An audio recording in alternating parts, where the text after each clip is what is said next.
Alléluia, Alléluia, Alléluia, Alléluia, Alléluia, Alléluia. Moi, je suis le pain vivant qui est descendu du ciel, dit le Seigneur. Si quelqu'un mange de ce pain, il vivra éternellement. Alléluia, Alléluia, Alléluia. Le Seigneur soit avec vous. Évangile de Jésus-Christ selon saint Jean. En ce temps-là, Jésus disait aux foules, « Personne ne peut venir à moi si le Père qui m'a envoyé ne l'attire, et moi, je le ressusciterai au dernier jour. Il est écrit dans les prophètes, « Ils seront tous instruits par Dieu lui-même. Quiconque a entendu le Père et reçu son enseignement vient à moi. Certes, personne n'a jamais vu le Père, sinon celui qui vient de Dieu. Celui-là seul a vu le Père. Amen, amen, je vous le dis, il a la vie éternelle, celui qui croit. Moi, je suis le pain de la vie. Au désert, vos pères ont mangé la manne et ils sont morts. Mais le pain qui descend du ciel est tel que celui qui en mange ne mourra pas. Moi, je suis le pain vivant qui est descendu du ciel. Si quelqu'un mange de ce pain, il vivra éternellement.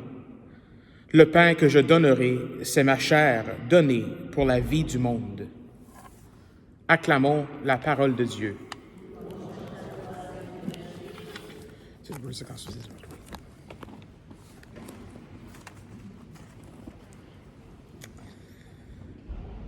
Alors nous sommes dans ce chapitre 6 de l'Évangile de Saint Jean. Ça fait depuis vendredi dernier, je pense, si je ne me trompe pas, qu'on est en train de lire ce chapitre 6, qui est le chapitre qu'on appelle le discours sur le pain de vie du Seigneur Jésus. C'est son discours sur son enseignement sur l'Eucharistie.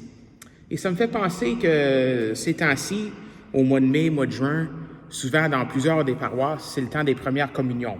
Avec les petits-enfants, ils font leur première communion. Et puis ce qui m'éblouit chaque fois que je vois des premières communions ou chaque fois que j'aide à la préparation pour la communion, c'est que les enfants, en général, sont vraiment excités de recevoir leur première communion.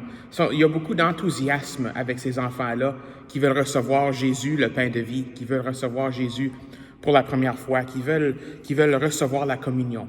Donc, je ne sais pas exactement c'est pourquoi. Je pense que c'est parce que le Seigneur Jésus, lui, attire. Il y a quelque chose en lui. Je sais qu'il attire. Donc, et puis, c'est les jeunes qui veulent vraiment recevoir ça. Donc, je pense que c'est une leçon importante pour nous, c'est cet enthousiasme qu'ils ont pour recevoir la Sainte Communion pour la première fois.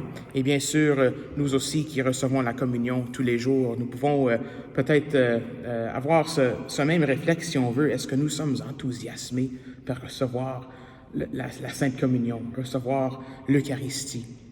Et une chose que je dis aux enfants, quand je les prépare, quand c'est moi qui fais la préparation, ça n'arrive pas souvent, parce qu'on a de très bons bénévoles pour nous aider avec la préparation. Mais si jamais c'est moi qui enseigne quelque chose, moi je leur dis, il y a 6 mots importants, 6 mots importants à se rappeler.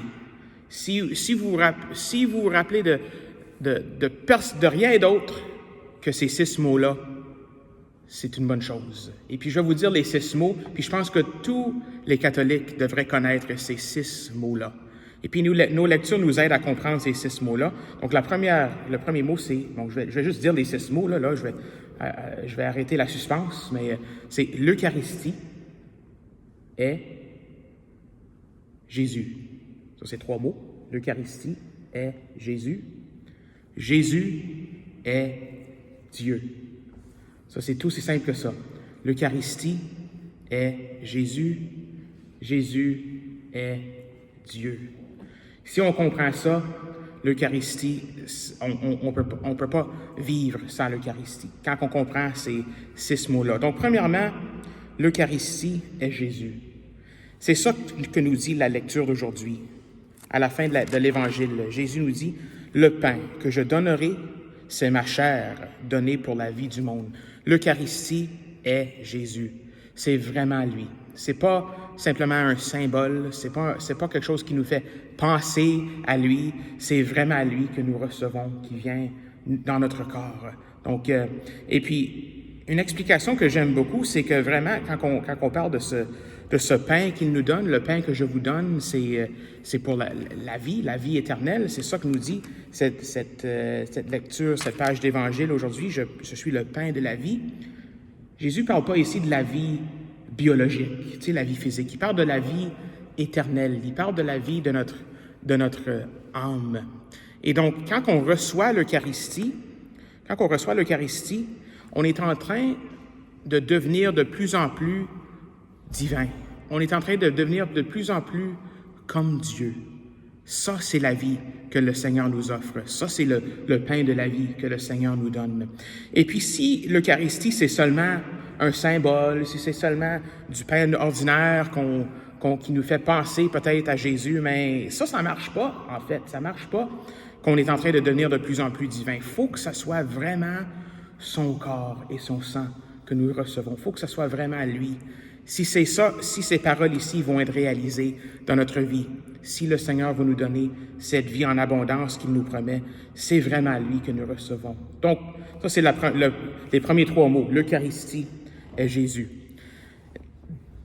Après ça, c'est Jésus est Dieu. Ça, c'est aussi important à comprendre. Jésus, c'est pas tout simplement un bon prophète ou un enseignant ou quelqu'un qui connaît beaucoup de choses, un intellectuel, mais il est Dieu. Il est le Fils de Dieu. Et je ne sais pas pourquoi moi, des fois, je planifie mes homélies en anglais parce que j'ai plus facilement les textes en anglais chez moi. Alors, la première lecture avait une ligne en anglais qui n'est pas dans la première lecture en français. Je ne sais pas pourquoi que c'est comme ça, mais en fait, c'est avec ce eunuque de l'Éthiopie et Philippe, qui est un diacre, lui demande, ça c'est là quand même, est-ce que tu veux, qu'est-ce qui t'empêche de devenir baptisé? Puis là, il voit de l'eau et tout ça. Donc, il y a une ligne qui est dans la lecture en anglais qui dit « Qu'est-ce qui t'empêche? Qu'est-ce que tu crois? » Philippe lui demande « Mais qu'est-ce que tu crois? » Et puis, l'Éthiopien dit « Je crois que Jésus est le Fils de Dieu. » Et ensuite, il reçoit le baptême. Donc, c'est comme implicite dans cette lecture en français parce que pour être baptisé, il faut croire, ça c'est dans la liturgie, il faut croire que Jésus est Dieu. Les questions qu'on pose aux parents avant qu'on baptise leurs enfants, c'est « Croyez-vous en Dieu le Père Tout-Puissant, Créateur du ciel et de la terre? » Oui, je crois. « Croyez-vous en Jésus-Christ, son Fils unique, notre Seigneur? » Oui, je crois. « Croyez-vous en l'Esprit Saint? » Oui, je crois. Donc, c'est implicite. Le baptême, on fait une profession de foi que Jésus est le Fils de Dieu. Alors aujourd'hui, si vous vous souvenez de rien de mon homélie, peut-être souvenez de ces 6 mots-là. L'Eucharistie est Jésus. Jésus est Dieu. Et là, que cette Eucharistie aujourd'hui nous donne cet enthousiasme, comme les enfants, à recevoir la Sainte Communion. Ça, c'est l'enthousiasme que nous avons besoin. Je pense que c'est Mère Teresa qui a déjà dit ça, qui avait posé ces questions-là à ses sœurs. Quand vous vous approchez de l'Eucharistie, est-ce que votre cœur bat un peu plus vite? Parce qu'on va recevoir Jésus bientôt. Ça, c'est la question qu'on peut se poser, qu'on ait cet enthousiasme, comme les enfants, à recevoir l'Eucharistie. Parce que c'est à eux, c'est aux gens qui sont comme les enfants, à qui le royaume des cieux appartient. Amen.